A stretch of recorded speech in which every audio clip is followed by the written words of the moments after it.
I think inspiration for the creative process is everywhere. It's in the most it's in anything, but it's the connecting different things with each other that I think begins the excitement.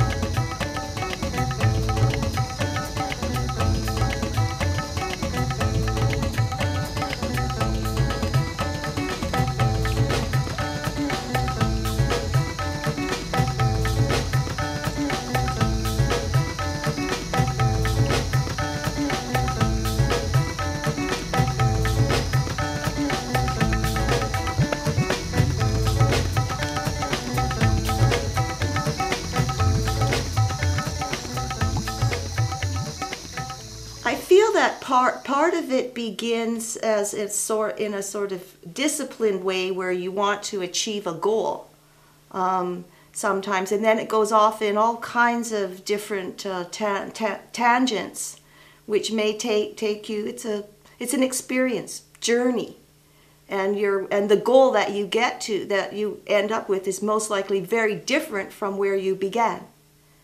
I think it's part of the subconscious that we all share. You know, it's with nature, with the world, with each other. I think you sort of tap into it, and it attracts more energies. In the last year, I've sort of, I guess, maybe come out of the closet about being an artist, so that I kind of am not so afraid to say I'm an artist like that. And I've been doing art since I can remember.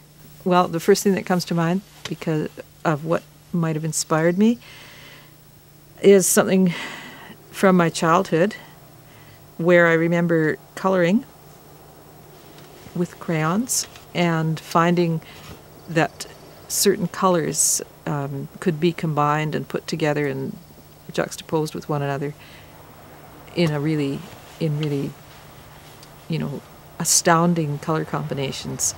So I found that really exciting. I remember feeling really excited about that, about the fact that colors like, say, turquoise and magenta would go together really well, and you could actually blend them and make another weird color out of them. What is my creative process? It's a real struggle. It's a funny process where I can't sometimes see the product that I want to make, the custom item that people want, even if it's a basic drawing, because there's a process to get it from the drawing stage to the actual manufacture to the 3D stage. And it sometimes can take me a week or two to go through my head to find out ways that this process can be made, or this product can be made in a three-dimensional state. It can be made in a useful state that's actually going to work for the person. It can be done without welding and with more traditional methods. For me, the creative process is something that I'm not that sure about, and it is kind of messy and erratic.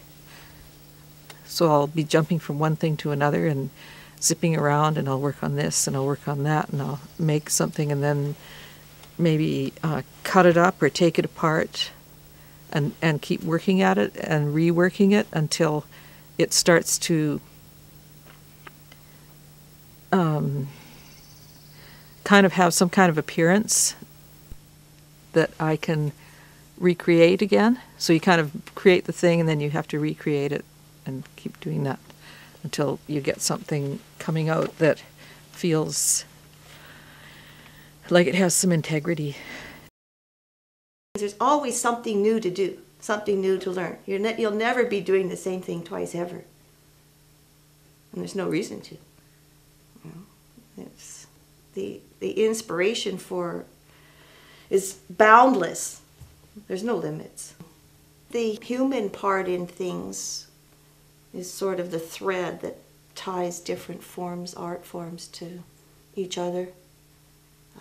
The reason why other people can look at someone else's art and recognize it as some form of communication is because it synthesizes their own experience. And I think you have to do things you love to do, even if you're having a hard time paying the bills. You have to, because you're going to wake up every morning and bring good energy to this world. And how are you going to do it if you're wishing your week was gone, which is wishing your life away, without doing things you love to do? How sad. We don't need more sadness in this universe. I think we have an obligation to be happy.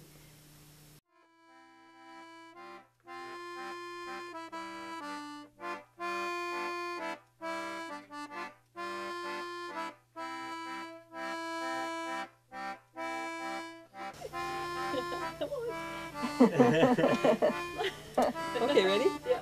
Make a face. Come on.